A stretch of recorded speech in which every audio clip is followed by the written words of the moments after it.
people say you're crazy, Lamar. The Rams. Let me give you a little fact here. The Rams last year, they played John Wolford and they played Baker Mayfield against Seattle. In those two games, their defense turned over Seattle. Geno Smith, he only had 11 interceptions. They turned him over 5 times on interceptions in those two games. Plus, they had the combined total of the scores for 7 points. It's usually a close game when they play, and I think Stafford will play well. All right, Rams and Dolphins is who Longbow likes. We'll keep an eye on how your season starts. We appreciate you starting the season with us, guys. You got it, ladies and gentlemen. Michael Lamar. There's some stuff going on out here. How that conversation is taking place. I see this ball. I saw that hoop. I can throw a couple out there. What we need to remind people is that at some point today, this guy right here, A.J. Hawk, will be shooting 4 basketballs, and that hook right there. Hell yeah. There'll be 4 kids that have their tuition up on the line. A.J., if he makes all 4 of them will pay the tuition for it. Wow. If he makes the first one, whoever's assigned to the first one, that should probably happen in the next hour or so. Nick Saban will join us at 2 o'clock. 1 o'clock, local. And I do believe these fans are going to go bananas for that. Speaking of going bananas, Matt Brown is not happy with the NCAA. No, he's not. And we're in Tuscaloosa because of the Alabama-Texas game that's taking place on Saturday evening here at Bryant-Denny Stadium, which is going to be an electrifying atmosphere. But the NCAA is in an interesting situation. The NCAA has less power than it's ever had in its entire being. Now, it used to be the heavy hand in every conversation. And remember, they would use the word that they made up, amateurism, as the reason for why common sense things couldn't happen for players and the NCAA divisions. So now that NIL is taking place, it kind of kicks them out. Even though they're digging back into the files to find when NIL wasn't legal, did anybody do any NIL stuff, we will still punish them. With what they're doing in North Carolina, these fans are chanting it, free Tez Walker for a reason. This is the dumbest thing that the NCAA has maybe ever done. I'm not saying it's the worst thing they've ever done, but maybe it's the dumbest thing they've ever done. We have players that are playing in college football become a doctor now. And I'm a senior on the football school for what Tez had to do at his first school, Central. They didn't even step foot on campus or play football. How was that counting as a football year? They didn't play football. So he changes from there to Kent State, does well. Kent State's entire coaching staff, head coach says, you know what, I'll go be an offense coordinator somewhere else. Yep. I'm a head coach here, but I want to be offense coordinator in Colorado. The team that had 1 win last year. I want to go be offense coordinator. Now it's prime. I understand that's a great opportunity. And his coach is Shador. Shador's throwing for 500 yards. I understand the decision, but Tez doesn't know that. So Tez now transfers out there because his coaches are gone. He goes to North Carolina, a great program. Yep. Back closer to home, has family members that are sick. Yep. And the NCAA says, well, you can't do that because you spent your 1 transfer you fee from that first school that you went to Kent State. This would be your 2nd transfer in undergrad. The rules clearly state it's like the rules don't matter. The rules have been changing for literally the last 4 years.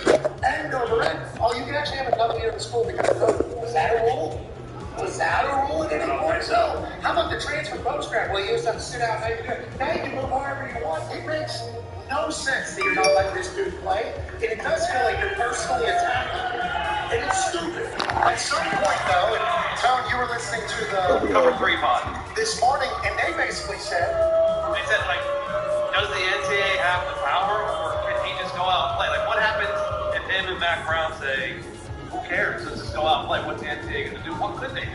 Can they take him off the field? Like, if he comes out for warm-up, is someone going to come out and grab him? could you imagine the NCAA security comes out, got a badge on, you're coming with me. You're not allowed on this football. The refs would have to want that in place. Exactly. Who was there that could sanction them, that could come out there and can't do it? Last week, Shane Beamer, head coach of South Carolina, they said, we don't care if the guy plays or whatever. It's like nobody cares. This is not making anybody happy. It makes no sense. Well, it's bullshit and the precedent.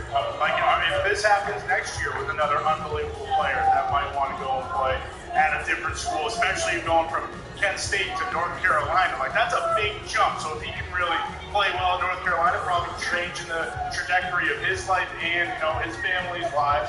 But also, if those people who represent the NCAA try and pull, the wide receiver off that field, Mac Brown might fight. He might actually try. Not happy. No, he might Myles Garrett, helmet in hand, like, boom, over their head. Oh, Yeah. Mason Rudolph experienced it one time. Mason didn't deserve that though. Right.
Cuidado que no aliento más. No me está rezando el escala.